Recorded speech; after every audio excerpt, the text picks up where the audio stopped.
All right, let's jump right in. We're going to talk about a pretty simple idea today, but one that is so powerful for anyone who teaches, mentors, or really leads in any capacity. It's a philosophy that can completely change the game in any learning environment. And here it is. Stand with your students, not against them. Now, on the surface, that sounds like a no-brainer, right? Of course you stand with them. But really, truly making this your default setting, that takes real conscious effort. You know why? Because at the end of the day, a classroom is a human space. And that's really the key takeaway here. This isn't just another technique you can pull out of a hat. We're talking about a fundamental shift in how you see your role and how you approach every single interaction you have with the people you're there to help.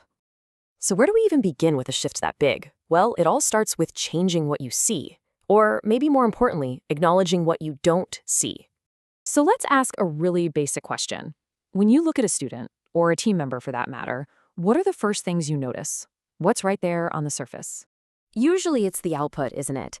It's the result. It's that missed deadline, the test score that's kind of disappointing, or maybe it's just a student who's been really quiet lately. These are the symptoms, the things we can easily see, but they're almost never the whole story.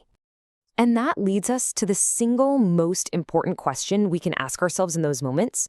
What's really going on here? What's the context behind the behavior that I'm seeing? The truth is, every single person who walks into your room is carrying a whole world that you can't see. It could be family stress, a health problem they're dealing with, the pressure of working a second job, or it could just be plain old exhaustion. Any one of those things can totally affect how someone shows up. Now this slide, this is where the magic happens. Look at this choice. The default reaction, the easy one, is to see a pattern and jump to a conclusion. This is carelessness. But that supportive pause, that simple moment where you just think, hang on, I might be missing something here, that changes everything. It shifts you from accusation to curiosity. And that's how you start building trust. Okay, so once you've made that mental shift, what do you actually do? How do you put this new perspective into practice? Well, that brings us to our next part, the actions that build real, lasting trust. Here are 4 really concrete actions that grow directly out of that supportive mindset. And these aren't just, nice things to do. These are powerful tools for creating a space where people actually want to learn and engage. First up, choice. Look, even small choices, letting a student pick their own essay topic, or decide if they want to present as a slideshow or a video, it can totally change their engagement. Why?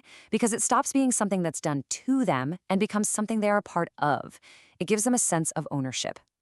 Next is feedback. This one's huge. When we let students turn in drafts and we give them feedback before we give them a final grade, we're sending a really powerful message.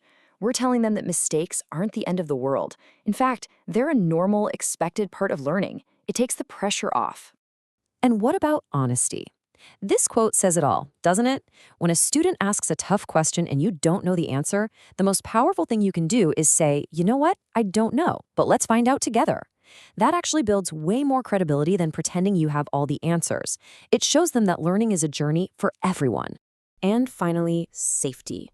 This is the foundation for everything else. Psychological safety just means creating a space where it's okay to ask a so-called dumb question. It's okay to throw out a half-baked idea. It's okay to be wrong. When students aren't afraid of being shot down, they stop being passive listeners and start being active thinkers. So we have the new perspective and we have the actions. Let's bring this all home and talk about the real payoff. Why does all of this matter so much in the long run? Let's talk about the lasting impact. I want you to just let this quote sink in for a second, because it is so true.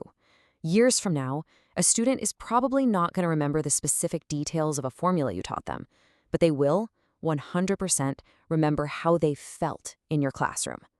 That's the feeling that sticks. Did they feel seen? Did they feel like their voice mattered? Did they feel like you were on their side, that you were rooting for them, even when things got tough? That is the stuff that endures. That's what builds a person's confidence for the rest of their life. So really, when you boil it all down, the true goal here isn't just about cramming information into someone's head. It's about building an environment where people feel safe. Safe enough to take a risk, to fail without feeling ashamed, and to have the courage to get back up and try again. That is where real, deep learning happens. And that brings it all back to a final, very personal question for you. It doesn't matter if you're a teacher, a manager, a parent, or a friend. Every single day, you have the chance to stand with the people around you. So, what kind of environment are you going to create?